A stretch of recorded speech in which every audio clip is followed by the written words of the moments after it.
Hello basketball coaches and basketball players, my name is Alan from Al's Basketball Training, and today on this channel I'm going to show you 5 advanced basketball defense techniques.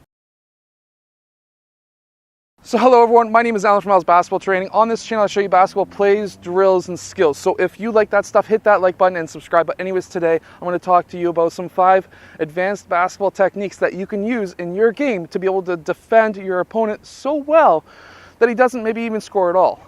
At least that's the best case scenario. So the first technique I am going to show you today is to use your feet when you're defending your player. The reason why you would do this is because by using your feet, you're going to be able to stay with your with your player, but also maybe even get ahead of him and take a charge. You don't want to ever use your hands to defend your basket because you're going to be reaching in. Those are foul calls. You don't want to be grabbing onto your player because, well, that's a foul. And you want to be aggressive, but you don't want to be gathering up too many fouls because too many fouls means you're out of the game. Now, there's a really good saying that Michael Jordan said way back when he used to be a basketball player in the NBA, and that was, "You reach, I teach," which means if you're defending your player and you're forcing him in one or the other directions, or even facing straight up, and you're trying to touch him or disrupt his dribble by having your hand out in front of him, or even out in front of you, that's now a reach. If he was to go and swipe through to drive, or even swipe through and shoot, that's now a foul. And if they're allowing continuation in your league, and he's swiping through and taking a shot, now he's getting 2, maybe even 3 free shots. Now the NBA has cut that down because of Lou Williams, Kyle Lowry, and a few other players. However, sometimes that still happens where they swipe through and take their shot, and now it's 3 free shots. Wide open free shots from the free throw line. And you don't want to give those away. So, hands straight on your sides to cut off the passes. If you want, you can even have your hands palm up like this so that you can cut off any of the crossover dribbles that are possibly happening in front of you. However, you don't want to be having your hand out and having your hand contacting the offensive player. Now, the next strategy I'm going to talk about is defending your player straight up. So if you're an athletic player, if you have a lot of agility, unlike myself right now, I would be forcing players towards this side because I have more power pushing off right now on my right leg, even though that's the leg I had surgery on. Don't ask me why. Maybe it's just a psychological thing. But for players with a lot of agility, a lot of speed, face your defender or your offensive player straight up. The reason for this is now he doesn't have a direction where he needs to go.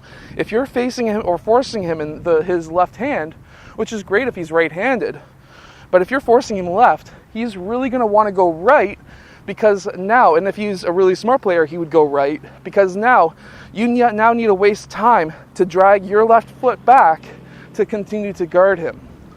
Especially if that player is faster than you, you want to be even facing him straight up so that now, if he's going in a certain direction, you can stay with him and he's not advancing any towards the basket. Now, the next strategy I'm going to talk to you about is closing out on a defender. Now, when you're closing out on a defender, you don't want to be, if he's doing a shot fake or whatever, you don't want to be jumping out on him to try and block that shot, because if he's taking a 3-point shot, let him take it. It's totally fine.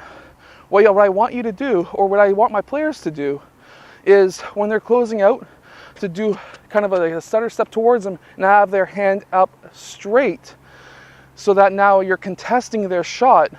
You're closing in on their space. If you're on a court that squeaks your shoes, you're making noise now, and there's many other things that come along with closing out a defender properly. However, the other thing with doing the stutter step coming towards your player as fast as you can is the fact that now if that was a fake and he was going to drive, you're not in the air, so that now you need to land and now chase your your player. Now you're still on the ground, and now you can still defend them straight up. Now, the 4th tip I'm going to show you today is if your defender or your player, not your defender, I'm the defender, if your player is dribbling the ball and he picks up the ball to pass, to shoot, whatever, stutter step, close out on him, give him less than 1 inch worth of room and stay straight up. The reason for this is now you're cutting off his shooting ability. to be able to shoot over you, he now needs to do a fadeaway. But also, if you're encroaching on his space, it's going to be even harder for him to pass because he can't bring the ball in front of him because you're in that space. So now he's going to have to turn his back to you, back to the basket, without a dribble ability because he's already picked up the ball, is now creating a great opportunity for a turnover. Now, my fifth strategy that I'm going to share with you is a very good one, and this is one that you've probably seen Michael Jordan talk about in one of his videos, but is to keep your shoulders lower than your opponent's shoulders. So if your player, your offensive player, is going to be driving on you, you want to have lower shoulders than him. The reason behind that is now you're going to be quicker than him in theory. So for me, I've had 2 knee surgeries. That's not going to happen for me. I'm 300 pounds now. I'm out of shape. I'm trying to get back into shape. However, for a lot of players who are athletic, who have a lot of agility, if your shoulders are lower than your opponent's shoulders, you're going to be able to turn directions a lot faster, and you're going to be able to stop your defender and maybe even get in front of him and take a charge. Now, I hope that these 5 tips help you become a better defender in basketball. If they do, let us know in the comment section below. I would love to hear from you. Anyways, I will see you guys again tomorrow for another daily basketball video.